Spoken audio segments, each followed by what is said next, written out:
ഇതൊക്കെ പറയണത് ഈ ബിഗ് ബാങ് എവിടെ നിന്ന് കിട്ടി ശാസ്ത്രം പറഞ്ഞു. അല്ലേ? ശാസ്ത്രം ഇനി മാറ്റി പറയില്ലേ ചിലപ്പോ? പറയാ പറയാം. പറയാ അപ്പൊ നമ്മളിപ്പോ ബിഗ് ബാങ് ഖുറാനിന്ന് ആയത്തുനിന്ന് ഉരുട്ടിയെടുത്ത് നമ്മൾ ബിഗ് ബാങ് തെറ്റാണെന്ന് ശാസ്ത്രം പറഞ്ഞപ്പോ ഈ ഖുറാനായത്ത് നമ്മൾ എന്താക്കും? പറയുമ്പോഴല്ലേ. പറയുമ്പോ നമ്മൾ ഈ ഖുറാനായത്ത് എന്താക്കും? ഒന്നും ചെയ്യൂല. അപ്പൊ എന്ത്? അപ്പൊ ഖുറാനിൽ പറഞ്ഞത് തെറ്റാവോ? ഇല്ല.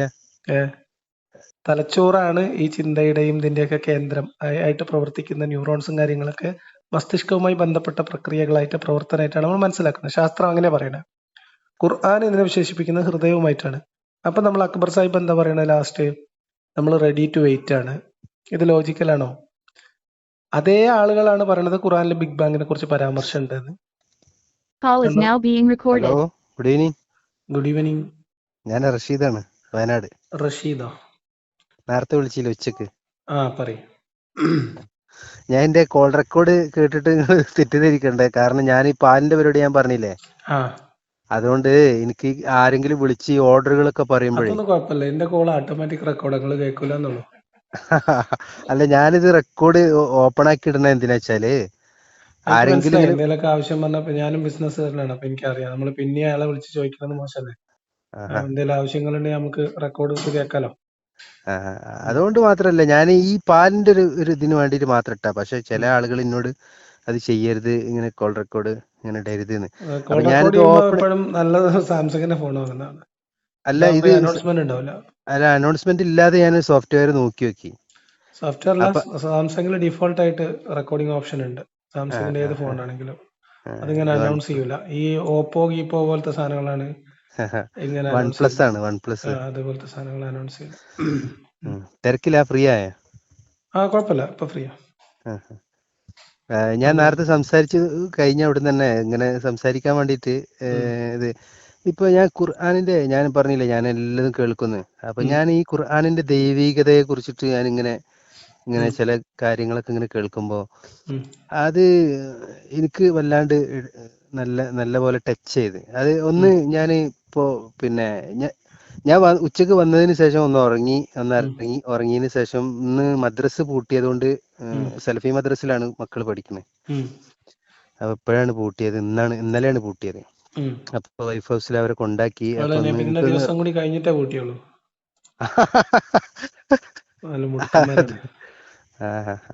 കുട്ടികളെങ്ങാനും ഇനി ആ ദിവസം വേറെ സുന്നി മാസിൽ നബിദിനം ആഘോഷിക്കാൻ പോയാലെന്ന് പേടിച്ചിട്ടാണ്. വാപ്പിമ്മയൊക്കെ ഇപ്പോഴും സുന്നി ആശയത്തിൽ തന്നെയാണ്. അപ്പോ പിന്നെ അതായത് ഈ അബൂലഹബൊക്കെ ജീവിച്ചിരുന്ന കാലത്ത് തന്നെ രണ്ടാളുകളെ കുറിച്ചിട്ട് ഞാൻ ആ റെഫർ നോട്ട് ചെയ്തിട്ട് നിങ്ങളെ വിളിക്കണം എന്ന് വിചാരിച്ചു, പക്ഷെ നോട്ട് ചെയ്യാൻ പറ്റിയില്ല. അപ്പൊ ഇപ്പൊ ഒരു സൈലന്റ് ആയിട്ടുള്ള ഒരു ഏരിയയിൽ വന്നിട്ട് ഇങ്ങനെ വിളിക്കുകയാണ്. അപ്പൊ രണ്ടാളുകളെ കുറിച്ചിട്ട് അവർ രണ്ടുപേരും ഇസ്ലാമിലേക്ക് വരൂല എന്ന് ഖുർആനിലൊരു ഒരു അധ്യായം ഉണ്ട്. അധ്യായമല്ല, ഒരു പാരായണത്തിലൊരു ഭാഗമുണ്ട്. അപ്പൊ ഈ പിന്നെ ഖുർആന് ദൈവികമല്ലെങ്കിൽ അവർക്ക് ഒരു ദിവസം അല്ലെങ്കിൽ ഒരു മണിക്കൂറെങ്കിലും ഇസ്ലാമിലേക്ക് വന്നിട്ട് അത് പൊളിച്ചടക്കാമായിരുന്നു. അപ്പോ ഞാൻ പലപ്പോഴും ചിന്തിക്കലുണ്ട്, അങ്ങനെ ഒരുപാട് കാര്യങ്ങളുണ്ട്. ഇപ്പൊ എന്താണ് അബൂലഹബിന്റെ പിന്നെ അതിനകത്ത് എന്താ നിങ്ങൾക്ക് ഭയങ്കര ഹാർട്ട് ടച്ചിങ് ആയിട്ട് തോന്നിയ സാധനം?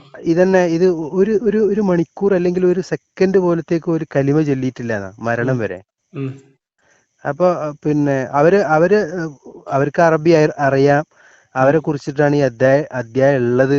അതിനെ കുറിച്ചിട്ടൊക്കെ അറിഞ്ഞിട്ടും അവരൊരു സെക്കൻഡ് നേരത്തേക്ക് പോലും അവർ കലിമ ചൊല്ലിയില്ല. അപ്പൊ സുഹൃത്ത് ഓതിയിട്ടില്ലേ? എന്താ അതിന്റെ അർത്ഥം ഞാൻ പറഞ്ഞില്ലേ, എനിക്ക് അത്ര ഉണ്ട്. അതായത് അബുലഹബിന്റെ ഒരു വ്യക്തിയെ കുറിച്ചുള്ള നിങ്ങളെ അത്ഭുതം ഒരു സമൂഹത്തെ കുറിച്ചുള്ള പ്രവചനം തെറ്റിക്കൊണ്ട് ഖുറാനിലൂടെ കിടക്കുന്നുണ്ട്. എന്താണ്? നിങ്ങൾക്ക് അറിയില്ല? ഇല്ല. ശരി. അല്ല, അർത്ഥം അറിയില്ല എന്നാ ഞാൻ പറഞ്ഞു. ആയത്ത് എനിക്കറിയാം. അതായത് കുല്യായുൽ കാഫിറൂൻ ലാ അബ്ദു മാ തഅബ്ദു എന്ന് പറയുന്ന ഖുർആൻ വചനം ഉണ്ടല്ലോ. ചുമയുണ്ട് അതുകൊണ്ട്. അപ്പോ അതിനകത്ത് പറയണത് എന്താന്ന് വെച്ചാല്, നിങ്ങൾ ആരാധിക്കുന്നതിനെ ഞാൻ ആരാധിക്കൂല, ഞാൻ ആരാധിക്കുന്നതിനെ നിങ്ങൾ ആരാധിക്കുന്നില്ല. നിങ്ങൾ ആരാധിക്കുന്നതിനെ ഞാൻ ആരാധിക്കാൻ പോകുന്നവനുമല്ല, അതായത് ഭാവിയിലും സംഭവിക്കൂല. ഞാൻ ആരാധിക്കുന്നതിനെ നിങ്ങളും ആരാധിക്കാൻ പോണില്ല എന്ന് പറഞ്ഞത്. ആരോട്? മക്കത്തെ മുശ്രിക്കുകളോട്. ഉം. മക്കം ഫത്തഹിൽ എന്ത് സംഭവിച്ച്? അബൂ സുഫിയാൻ വരെ ഷഹാദത്ത് കലിമ ചൊല്ലില്ലേ? അല്ല, അവിടെ അവിടെ നമ്മള് പിന്നെ ഒരു വ്യക്തിന്റെ പേരെടുത്തിട്ട് ഒരു പറയല്ലല്ലോ. സമൂഹത്തെ മൊത്തം അങ്ങനെ പറഞ്ഞല്ലോ അതിന്റെ മുമ്പ് തന്നെ. മക്കം ഫത്തിന് ശേഷം മുസ്ലിം ആവാതെ ബാക്കിയത് ആരാളുള്ളത് അവിടെ? നിങ്ങൾ പറയും. അല്ല, ഞാൻ പറഞ്ഞ അവിടെ ഒരു സമൂഹത്തിനെ അല്ലെങ്കിൽ പേരെടുത്ത് പറഞ്ഞ ഖുർആന്റെ ആയത്തില് പേരെടുത്തല്ല, കുല്യായോൽ കാഫിറുൻ എന്ന് പറഞ്ഞേ എല്ലാരെയും ആ ചേർത്താണ് പറഞ്ഞത്. അതിൽ ഒരാൾ ഇങ്ങോട്ട് വന്നാൽ പോലും പോയില്ലേ, പാളിയില്ലേ? ഇത് കാഫിരീങ്ങളെ കുറിച്ചിട്ടല്ലേ പറയണേ? ആ അപ്പൊ ഒരാളെ എന്താ കാഫിർ പറഞ്ഞ? കുറിച്ചിട്ടല്ലല്ലോ പറഞ്ഞേ. അല്ല, കാഫിർ പറഞ്ഞ സത്യനിഷേധി, ആ അള്ളാഹുവിന്റെ രക്ഷയും ശിക്ഷയും പറ്റിയിട്ട് ആ മനസ്സിലാക്കി അത് വ്യതിചലിച്ചു പോകുന്ന ആളാണ് കാഫിർ. ആ അല്ല, അപ്പൊ ഇസ്ലാം ഞാൻ ഇപ്പൊ നിങ്ങൾ പറഞ്ഞത്, ആരോടായിരുന്നു ഈ അഭിസംബോധകർ? ആരായിരുന്നു? അതായത് പിന്നെ ഇതിന്റെ മക്ക പശ്ചാത്തലം എന്താന്ന് അന്വേഷിച്ചാൽ മതി. കാഫിറൂൻ സൂറത്ത് എപ്പോഴാണ് പിന്നെ ഇതായത്? മക്കാരായിട്ടുള്ള മുശ്രിക്കുകളായിട്ടുള്ള ഖുറൈശികളായിട്ടുള്ള ആളുകളുമായിട്ട് നടന്ന ഒരു സന്ധി സംഭാഷണത്തിന്റെ തുടർച്ചയാണ് ഈ സാധനം. ആ, ആ, ആ സന്ധി സംഭാഷണവുമായി ബന്ധപ്പെട്ട് കൂടിയ ആളുകളെയാണ് ഈ കുല്യായുൽ കാഫിറുൻ കൊണ്ട് ഉദ്ദേശിക്കുന്നത്. ഉം, പറയുക വിശ്വാസികളെ എന്നാണ്, വിശ്വസിക്കാത്തവരെ എന്നാണ്.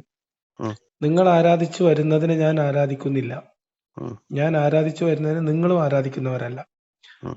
നിങ്ങൾ ആരാധിച്ചു വന്നതിനെ ഞാൻ ആരാധിക്കാൻ പോകുന്നവനുമല്ല, ഞാൻ ആരാധിച്ചു വരുന്നതിന് നിങ്ങളും ആരാധിക്കാൻ പോകുന്നവരല്ല. നിങ്ങൾക്ക് നിങ്ങളുടെ മതം, എനിക്ക് എന്റെ മതം എന്നാണ്. പക്ഷെ ഇവർക്ക് എല്ലാവരും കൂടി ഒറ്റ മതമായി പിന്നീട് മാറി മക്കം ഫത്തഹില്. ഇത് ഞാൻ പറഞ്ഞേ, ഇതിപ്പോ ഖുർആനിൽ ഇപ്പൊ ഈ പറഞ്ഞ ഭാഗം എന്ന് പറഞ്ഞാൽ വിശ്വാസികളാണ് നിങ്ങളെ ആരാധിക്കണത്, ഞങ്ങൾ ആരാധിക്കൂല. അബൂലഹബ് അതിലൊരു വിശ്വാസിയാണ്. അബൂലഹബ് അതിലൊരാളാണ്. ആ, ആയിക്കോട്ടെ. ഉം. ഇപ്പോ ഇസ്ലാമിലേക്ക് കടന്നു വന്നില്ല, ഇപ്പൊ ഒരാളെ പേരെടുത്ത് പറയാ, അല്ലെങ്കിൽ ഒരു സമൂഹത്തിന്റെ സുഹൃത്തെ, ഒരാള് വരാത്തത് അത്ഭുതമായി കാണുന്ന നിങ്ങൾ, ഒരു ആ, സമൂഹം ആ കഅബയുമായി ബന്ധപ്പെട്ട് അധികാരം പങ്കിടുന്ന കഅബയുടെ സൂക്ഷിപ്പുകാരായ ആ, കഅബ അമ്പലത്തിന്റെ അന്തേവാസികളായിട്ടുള്ള ആളുകളോട് മൊത്തത്തിൽ പറയാണ്, ആ. ഞാൻ ആരാധിക്കുന്നതിനെ നിങ്ങൾ ആരാധിക്കാൻ പോകുന്നേ ഇല്ല എന്ന്.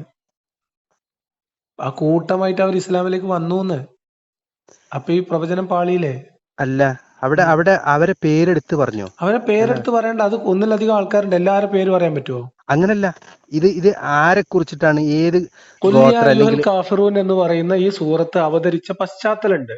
അപ്പൊ അതിലൊരു ഞാനൊരു ചരിത്ര ചോദ്യം ചോദിച്ചു. പശ്ചാത്തലമുണ്ട്. ആ, ഒരു പെർട്ടിക്കുലർ പശ്ചാത്തലത്തിലാണ് ഇത് അവതരിപ്പിക്കുന്നത്. ആ, അങ്ങനെ അവതരിപ്പിച്ചു കഴിഞ്ഞതിന് ശേഷം അതിൽ ആ പശ്ചാത്തലവുമായി ബന്ധപ്പെട്ട് ഇടപെട്ട ആളുകൾ ആരാണോ അവരാണ് സംബോധിതർ. മനസ്സിലായോ? അതെങ്ങനെയാണ് നിങ്ങള് അങ്ങനെ പറയാ? അങ്ങനെയാണ് അതാണ് ഖുറാൻ. അങ്ങനെയല്ലേ ഖുറാനെ മനസ്സിലാക്കണത്? അപ്പൊ അപ്പൊ ആ അർത്ഥത്തിൽ ഇപ്പൊ മനസ്സിലാക്കുകയാണെങ്കിൽ പിന്നെ അതായത് ഇപ്പൊ ആ മുസ്ലിങ്ങളായിട്ടുള്ള ആളുകൾ ഒരിക്കലും അതല്ല, നിങ്ങൾ പറയുന്ന അർത്ഥത്തിലാക്കിയാലാണ് അങ്ങനെ വരിക. അതായത് കാഫിറുകൾ ആരും സ്വീകരിക്കൂല എന്നുള്ള അർത്ഥം നിങ്ങൾ പറയുന്ന അർത്ഥത്തിലാണ് വരിക. ഇതൊരു പർട്ടിക്കുലർ ആൾക്കാരോട് പറയണം, ഒരു ഗ്രൂപ്പ് ഓഫ് പിന്നെ ഖുറൈഷാണത്. ആ ഗ്രൂപ്പ് ഓഫ് ഖുറൈഷിലെ ഏറിയ കുറെ ആൾക്കാർ ഇസ്ലാമിലേക്ക് വന്നു പിന്നീട്. അതായത് നിങ്ങൾ പറയുന്ന അർത്ഥം വന്നാലാണ് സത്യത്തെ നിഷേധിക്കുന്നവർ കാഫിറുകൾ എന്ന അർത്ഥം വരിക. അങ്ങനെ അർത്ഥം വന്നിട്ടില്ല. ഇതിനകത്ത് വളരെ ക്ലിയർ ആയിട്ട് പറഞ്ഞിട്ടുണ്ട്. അതാ ഞാൻ ചോദിച്ചത്, ആ ഗ്രൂപ്പിലുള്ള അല്ലെങ്കിൽ ഈ പിന്നെ മക്ക മുശ്രിക്കുകളെ ആ ഗ്രൂപ്പിനെ മാത്രം ഉന്നം വെച്ചിട്ടാണ് സംസാരിക്കുന്നതെങ്കിൽ അതെങ്ങനെയാണ് എനിക്ക് മനസ്സിലാക്കുക? ഈ അധ്യായം അവതരിക്കാനുണ്ടായി. ഞാൻ നിങ്ങൾക്ക് ഇതിന്റെ തഫ്സീറിന്റെ മലയാളം തഫ്സീറിന്റെ ഒരു ഭാഗം വായിച്ചു തരാം. ഈ അധ്യായം അവതരിക്കാനുണ്ടായ കാരണത്തെക്കുറിച്ച് വന്ന റിപ്പോർട്ടുകളുടെ ചുരുക്കം ഇപ്രകാരമാണ്.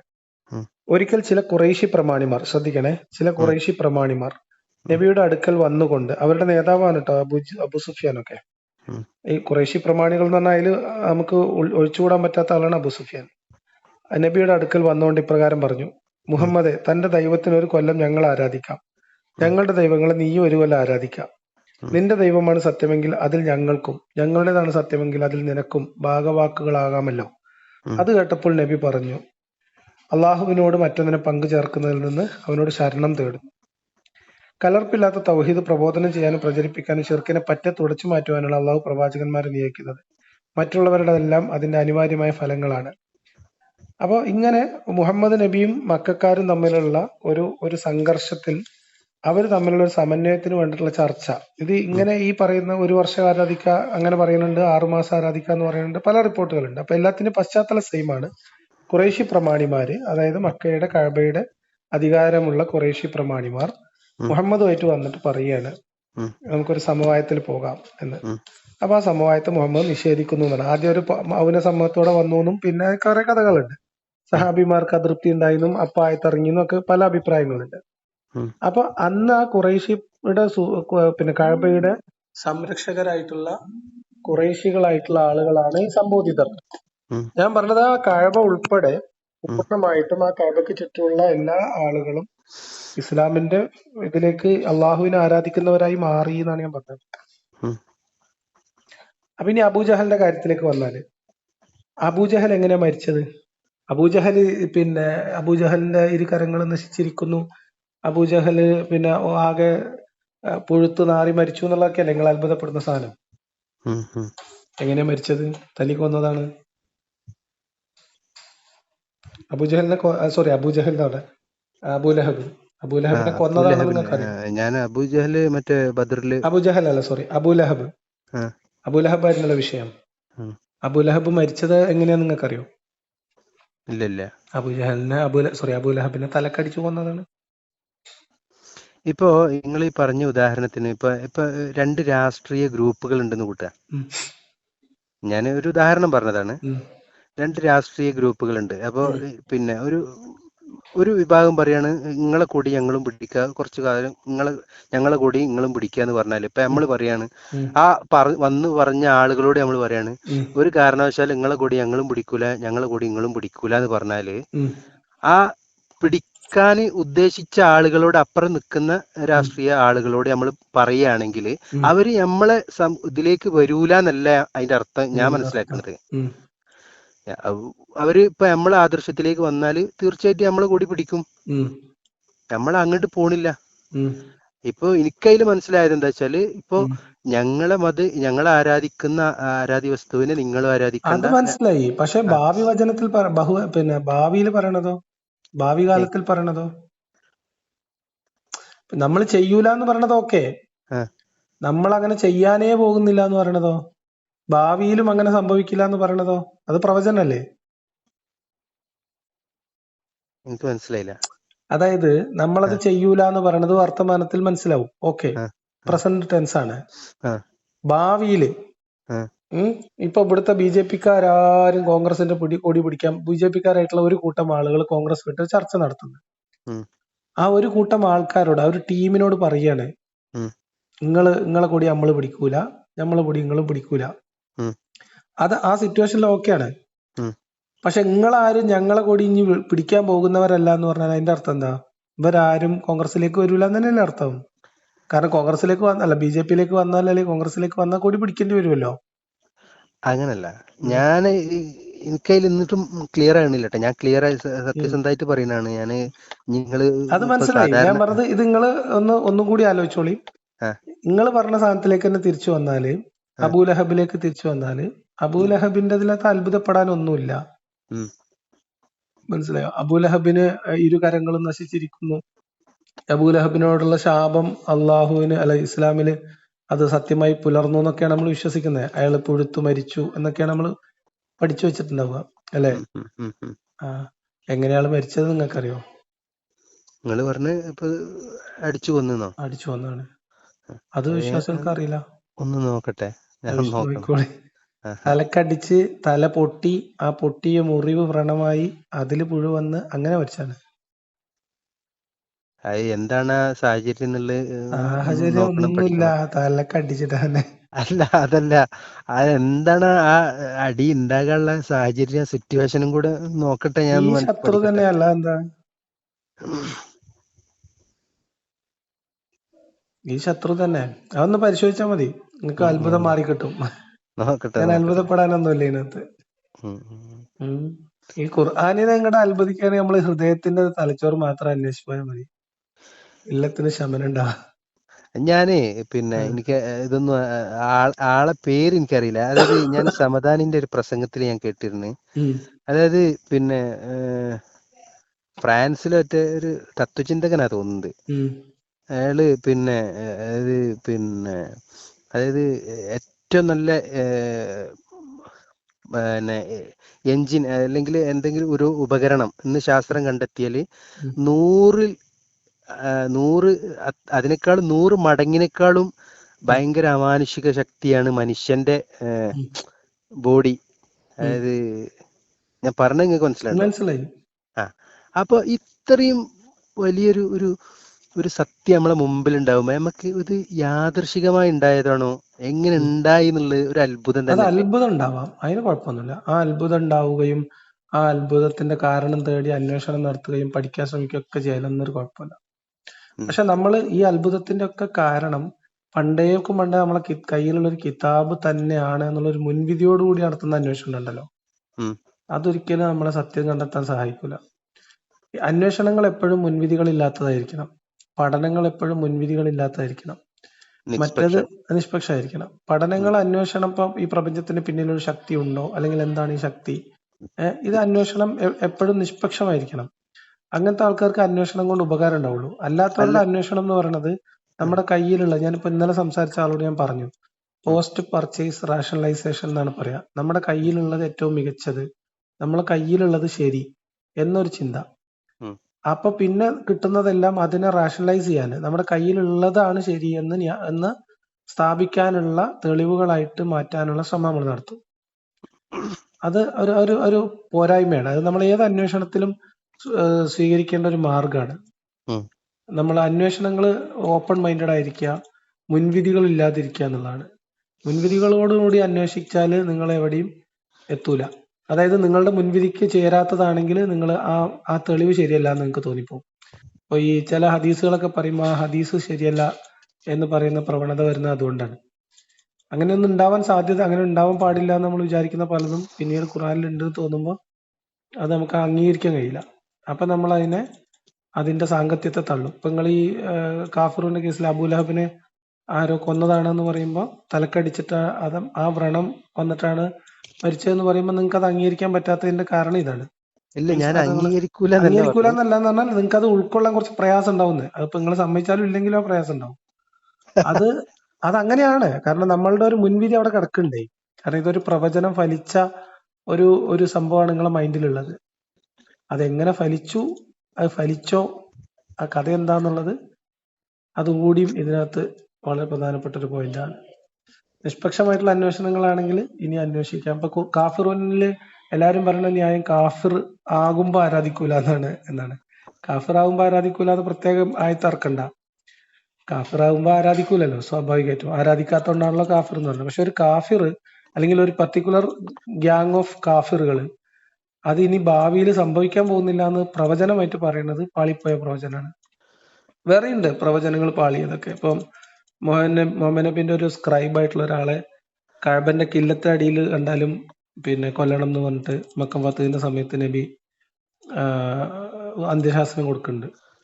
എന്നിട്ട് അയാൾ പിന്നെ മരിക്കുന്നത് ഇസ്ലാമിക രാജ്യത്ത് ഗവർണറൊക്കെ ആയിട്ടാണ്. അതായത് ഖുറാനില് കൃത്യമായിട്ട് ശിക്ഷിക്കപ്പെടുമെന്നും മുഹമ്മദ് നബി അതിന്റെ ഭാഗമായിട്ട് തന്നെ കൊല്ലാൻ ഉത്തരവിടുകയും ചെയ്ത ഒരു പർട്ടിക്കുലർ വ്യക്തി, ആ വ്യക്തി പിന്നെ ഇസ്ലാമിക രാജ്യത്തിന്റെ ഒരു പ്രദേശത്തിന്റെ ഗവർണറായിട്ടൊക്കെ വളരെ സുഗമമായിട്ട് മരിച്ചു പോവാണ്. അങ്ങനത്തെ പാളിപ്പോയ പ്രവചനങ്ങൾ എന്ന് പറഞ്ഞാൽ അത് ഒരുപാടുണ്ട്. അപ്പൊ നമുക്ക് അത്ഭുതപ്പെടാനുള്ളതിന്റെ ഒരു 3 ഇരട്ടി 4 ഇരട്ടി നമുക്ക് അങ്ങനെ പാളിപ്പോയ പ്രവചനങ്ങൾ കിട്ടും. എന്റെ ഈ നമ്പറിൽ വാട്സപ്പ് ഉണ്ട്. ഉം. നിങ്ങൾ അതിന്റെ ഇതൊന്ന് എനിക്ക് റെഫറൻസ് ഇപ്പൊ ഈ പറഞ്ഞത് നിങ്ങളൊന്ന് അന്വേഷിക്കും മനുഷ്യ. നിങ്ങൾ അല്ല. ഈ അബൂലഹബിന്റെ കഥ പറയുന്ന സൂറത്തില് ആ, അതിന്റെ പശ്ചാത്തലമൊക്കെ ഏതെങ്കിലും നിങ്ങൾ മുജാഹിദ് ആശയത്തിലല്ലേ ഉള്ളത്, ആ, അമാനി മൗലവിന്റെ തഫ്സീറൊക്കെ ഒന്ന് എടുത്ത് വായിച്ചു നോക്കിയാൽ ഉം, അതിൽ കിട്ടും. ഇനി അതിലില്ലെങ്കിൽ അപ്പൊ നിങ്ങൾ സീറ പുസ്തകങ്ങൾ വായിച്ചാൽ മതി. ഉം, ഉസ്താദിനോട് ചോദിച്ചാൽ മതി. ആരെങ്കിലും ഉസ്താദ്മാരോടുണ്ടെങ്കിൽ നിങ്ങൾക്ക് അറിയുന്ന ആൾക്കാരെ ചോദിച്ചാൽ അത് എങ്ങനെയാണ് അബൂലഹബ് മരിച്ചത്, അയാളെ ആരും അടിച്ചു എന്ന് പറയുന്നു, തലയിൽ പൊട്ടി എന്ന് പറയുന്നതൊക്കെ ശരിയാണോ എന്ന് ചോദിച്ചാൽ മതി. ഉം, ഉം, അപ്പൊ നിങ്ങൾക്ക് അതിന്റെ ഒക്കെ ഉത്തരം കിട്ടും. ഉം. അപ്പൊ അന്വേഷണം നടക്കട്ടെ. അത്ഭുതങ്ങളൊക്കെ മാറ്റിവെച്ച് കുറച്ചുകൂടി യാഥാർത്ഥ്യ ബോധത്തോടു കൂടി നമ്മൾ ഓപ്പൺ മൈൻഡഡ് ആയിട്ട് അങ്ങോട്ട് പഠിക്കാൻ ശ്രമിച്ചാൽ എല്ലാത്തിനും പരിഹാരം ഉണ്ടാവും. പിന്നെ ഞാൻ ഇപ്പൊ ഈ പറഞ്ഞില്ലെന്ന എനിക്കൊരു ചെറിയൊരു ക്ലിയർ ഒന്ന് ചെയ്യാൻ വേണ്ടിയിട്ടാണ്. ഇപ്പൊ നിങ്ങൾ പറഞ്ഞില്ലേ മനുഷ്യന്റെ, ഞാനിപ്പോഴും അയിമ തന്നെ ഉള്ളത്. സൃഷ്ടിപ്പിനെ കുറിച്ചിട്ട് അന്വേഷിക്കാൻ നമുക്ക് പഠിക്കാൻ മനസ്സിലാക്കാന്നുള്ളത് ഉം, ഉം. അത് എങ്ങനെയാ നമുക്ക് പഠിക്കാൻ ഇപ്പത്തെ ശാസ്ത്രീയപരമായിട്ട് അല്ലെങ്കിൽ ശാസ്ത്രീയമായിട്ടുള്ള സംവിധാനം മാത്രമേ നമുക്ക് നിലവിലുള്ളൂ.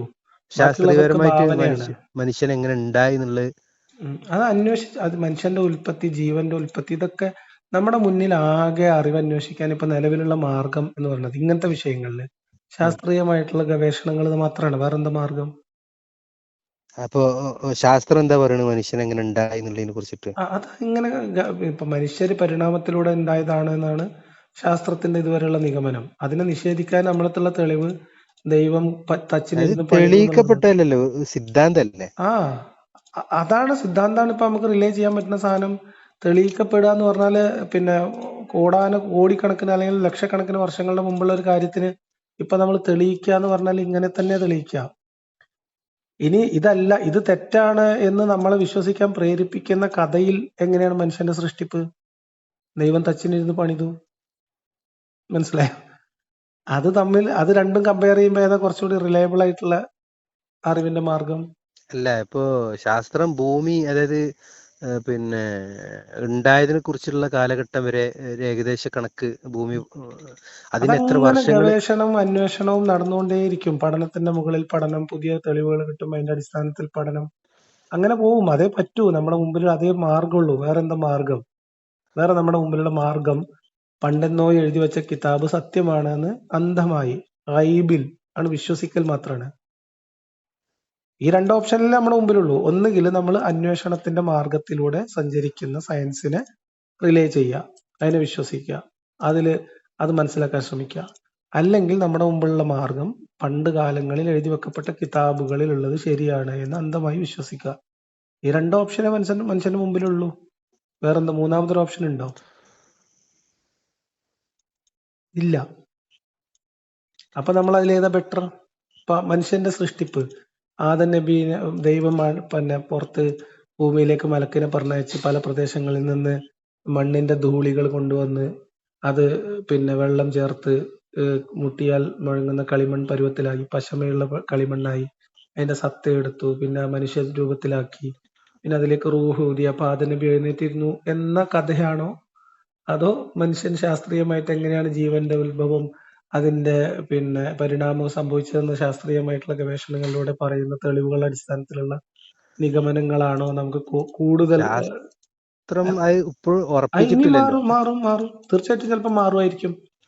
ഉള്ളതിൽ ഏതാണ് ബെറ്റർന്ന് ബുദ്ധിക്ക് നിരക്കുന്നത് ഏതാ? സിമ്പിൾ അല്ലേ? ഇപ്പൊ നമ്മൾ പ്രപഞ്ചത്തിന്റെ രഹസ്യങ്ങളെ കുറിച്ചൊക്കെ ബിഗ് ബാങ് ഒക്കെ കൊണ്ട് പറയും. ഈ ബിഗ് ബാങ് എവിടുന്ന് കിട്ടുന്നത്? ബിഗ് ബാങ് എന്നുള്ള കൺസെപ്റ്റ് അല്ലെങ്കിൽ ഈ പ്രപഞ്ചത്തിന്റെ വലിപ്പം, ഇതൊക്കെ നമുക്ക് എങ്ങനെ നമ്മുടെ മുന്നിൽ ഇപ്പൊ ഞാനും നിങ്ങളും സംസാരിക്കണ്ടല്ലോ, നമ്മൾ പ്രപഞ്ചം എന്ന് പറയുമ്പോൾ നമ്മുടെ മുമ്പിൽ വരുന്ന വിഷ്വൽ നമുക്ക് എവിടുന്ന് കിട്ടിയതാ? ശാസ്ത്രം തരുന്നതാണ്. എന്നിട്ട് അതിനെ നമ്മൾ ഈ പുസ്തകത്തിൽ ആരോപിക്കുകയാണ്. മനസ്സിലായോ? അപ്പൊ നമ്മളുടെ കയ്യിലുള്ള ഒരു കഥയിലേക്ക് നമ്മൾ ഇതിനെ അങ്ങോട്ട് ആരോപിക്കുകയാണ്. അതിന്റെ ആ വിഷ്വൽ നമുക്ക് കിട്ടിയത് എവിടുന്ന? ശാസ്ത്രീയമായിട്ടുള്ള അറിവില്, ശാസ്ത്രീയമായ അന്വേഷണത്തിന്റെ ഭാഗമായിട്ട് നമ്മുടെ മുമ്പിൽ വന്ന വിഷ്വൽസിനെ യാതൊരു തെളിവിന്റെ പിൻബലവും ഇല്ലാത്ത ഒരു കെട്ടുകഥയിൽ നമ്മൾ ആരോപിക്കുന്നു. എന്നിട്ട് അതിന്റെയും പിന്നില്, അതായത് ശാസ്ത്രം പ്രപഞ്ചത്തിന്റെ അറ്റം ഇതുവരെ കണ്ടെത്തിയിട്ടില്ല, ആ അറ്റത്തിന്റെ പിന്നിൽ ഒരാളുണ്ട്, ആ ആളാണ് ഈ പുസ്തകം കൊടുത്തയച്ചത്, നമ്മളങ്ങ് വിശ്വസിക്കണേ. അല്ല, ഇപ്പോ ഈ ശാസ്ത്രം ഇപ്പൊ ഈ പറഞ്ഞ കാര്യങ്ങളൊക്കെ ഇപ്പോ ഒരുപാട് കാര്യങ്ങൾ ഇപ്പൊ അടുത്ത് തെളിയിക്കപ്പെട്ട ഒരുപാട് കാര്യങ്ങൾ പറയുന്നതിന് മുമ്പ് 1400 വർഷം മുമ്പ് ഏതാണത്? ഒരെണ്ണം പറയും. പർവ്വതങ്ങളെ കുറിച്ചിട്ട് പറയുന്ന ഒരു പർവ്വതങ്ങൾ ആണിയാക്കി വെച്ചു എന്നാ പറഞ്ഞത്. പർവ്വതങ്ങളെ കുറിച്ച് പറയുന്നത് ഭൂമിയെ പരത്തിയതിന്റെ കൂട്ടത്തിലാണ്. ഭൂമി ഒരു ഇളകി പോകാതിരിക്കാൻ ഒരു ആണിയായിട്ട് തറച്ചു. പർവ്വതങ്ങള് ഭൂമിയുടെ ഇളക്കം തമ്മിൽ എന്ത് ബന്ധം? ബിഗ് ബാങ്ങിനെ കുറിച്ചിട്ട് ഖുർആൻ എന്താ പറയുന്നത്? ഒന്നും പറഞ്ഞിട്ടില്ല. എല്ലാം കൂടി കലർന്നതാണ്, പിന്നെ അതിനെ വേർപ്പെടുത്തിയതാണ്. അതൊക്കെ ഞാൻ ഇന്നലെ സംസാരിച്ച ഒരു ഓഡിയോ ക്ലിപ്പിലാണ്, നിങ്ങളൊന്ന് കേട്ടാൽ മതി. ഇതൊക്കെ പറയണത് ഈ ബിഗ് ബാങ് എവിടെ നിന്ന് കിട്ടി? ശാസ്ത്രം പറഞ്ഞേ അല്ലേ? ശാസ്ത്രം ഇനി മാറ്റി പറയില്ലേ? ചിലപ്പോ പറയാം. അപ്പൊ നമ്മളിപ്പൊ ബിഗ് ബാങ് ഖുർആനിൽ ആയത്തുനിന്ന് ഉരുട്ടിയെടുത്ത് നമ്മൾ ബിഗ് ബാങ് തെറ്റാണെന്ന് ശാസ്ത്രം പറഞ്ഞപ്പോ ഈ ഖുർആനായത്ത് നമ്മൾ എന്താക്കും? പറയുമ്പോഴല്ലേ? പറയുമ്പോ നമ്മൾ ഈ ഖുർആനായത്ത് എന്താക്കും? ഒന്നും ചെയ്യില്ല. അപ്പൊ ഖുർആനിൽ പറഞ്ഞത് തെറ്റാവോ? ഇല്ല. ഇപ്പൊ അപ്പൊ നമ്മൾ ഈ ശാസ്ത്രം ഖുർആൻ ആയത്തിന് നമ്മൾ അല്ല വേറെ അങ്ങനല്ല. ആ, ഇപ്പൊ ഇത് ഈ ബിഗ് ബാങ്കിനെ കുറിച്ചിട്ട് ശാസ്ത്രം തെളിയിക്കപ്പെട്ട സിദ്ധാന്തല്ല. ഉം. മറ്റേത് ഇപ്പൊ നമ്മൾ നേരത്തെ പറഞ്ഞ ഒരു സിദ്ധാന്താണ്. ബിഗ് അങ്ങനെ ബാങ് ആയിരിക്കാം. സിദ്ധാന്തല്ലേ? ബിഗ് ബാങ് സിദ്ധാന്ത ആ, ശാസ്ത്രീയമായ നിഗമനങ്ങൾ, സിദ്ധാന്തങ്ങൾ, തിയറികൾ തന്നെയാണ്, വേറെന്താ?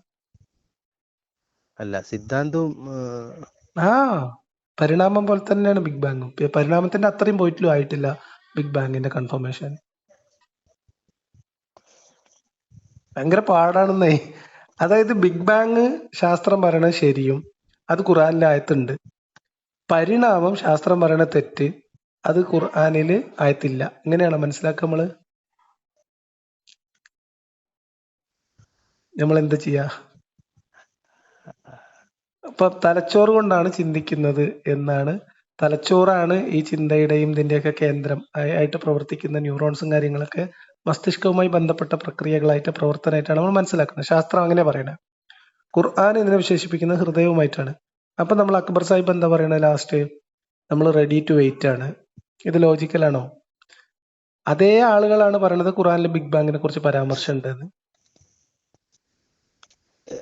ഞാന് ഇപ്പൊ നിങ്ങളിപ്പോ ഈ ഖുർആനും ഇതൊക്കെ പഠിച്ച് കുറച്ച് മനസ്സിലാക്കിയ ഒന്നാമത് രീതിയിൽ ഇപ്പൊ നമ്മൾ സംസാരിക്കുന്നത് വാസ്തവത്തിൽ എന്റെ ഏരിയ അല്ല കേട്ടോ. നമ്മൾ ജനറൽ ആയിട്ട് ഒരു മനുഷ്യൻ എന്നുള്ള രീതിയിൽ, കാലഘട്ടത്തിൽ ജീവിക്കുന്ന ആൾ എന്നുള്ള രീതിയിൽ അറിയാൻ ശ്രമിക്കുന്ന അതിലൊക്കെ പരിമിതികൾ ഉണ്ടാവും.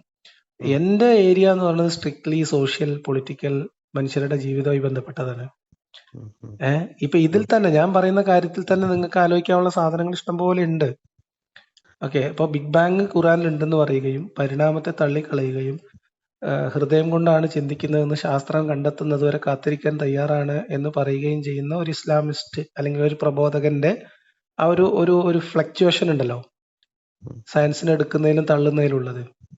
അതിലുണ്ട് നമ്മൾ ഒരു പർട്ടിക്കുലർ ഒരു ഗ്രന്ഥം, ഒരു പഴയ ഗ്രന്ഥം, ഒരു മുൻവിധിയോടുകൂടി ഒരു അറിവ് അന്വേഷിക്കുന്നതിന്റെ പരിമിതി അതിനകത്ത് വ്യക്തമാണ്.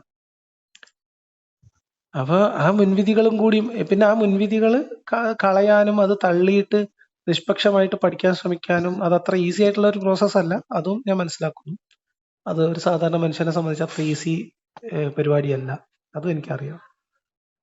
അതുകൊണ്ട് ഞാൻ എന്റെ ഒരു സംസാരത്തിൽ നിങ്ങളോട് അത് ഉൾപ്പെടുത്തുന്നു മാത്രമേ ഉള്ളൂ. എന്തായാലും നിങ്ങളെ പഠനങ്ങളും അന്വേഷണങ്ങളൊക്കെ നടക്കട്ടെ. നിങ്ങള് സ്വദേശം എവിടെയാണ്? ഞാൻ മണ്ണാർക്കാട്. മണ്ണാർക്കാട്. ഫാമിലി മണ്ണാർക്കാട് തന്നെയാണ്, ഒരു 8 കിലോമീറ്റർ മാറിയിട്ടാണ്. വിളിക്കലും ബന്ധമൊക്കെ ഉണ്ടോ? ഫാമിലി എന്റെ ഫാമിലി മണ്ണാർക്കാടാണ്. ഞാൻ ഉമ്മനെ കാണാൻ പോകും. ബാക്കിയൊക്കെ ഇപ്പൊ നിങ്ങൾക്ക് അറിയാലോ, ഒരാൾ മുർത്തതായ എന്താവും എന്നുള്ളത്. ശരിയാവും. വലാവും ബറാവും ഒക്കെ നിങ്ങൾക്ക് അറിയില്ലേ. സ്നേഹം അള്ളാക്ക് വേണ്ടി, വെറുപ്പ് അള്ളാക്ക് വേണ്ടി, അല്ലെ? ഉയരെണ്ണനിക്ക് ഉടലെണ്ണനിക്ക് എന്ന് പറഞ്ഞ മറ്റേ സിനിമയിലൊരു പ്രതിജ്ഞ ഉണ്ട്. എന്താണ്? പാണ്ടിപ്പടയില്. അതിന്റെ ഇരകളാണ് ഒരർത്ഥത്തില് ഞാനും നിങ്ങളൊക്കെ.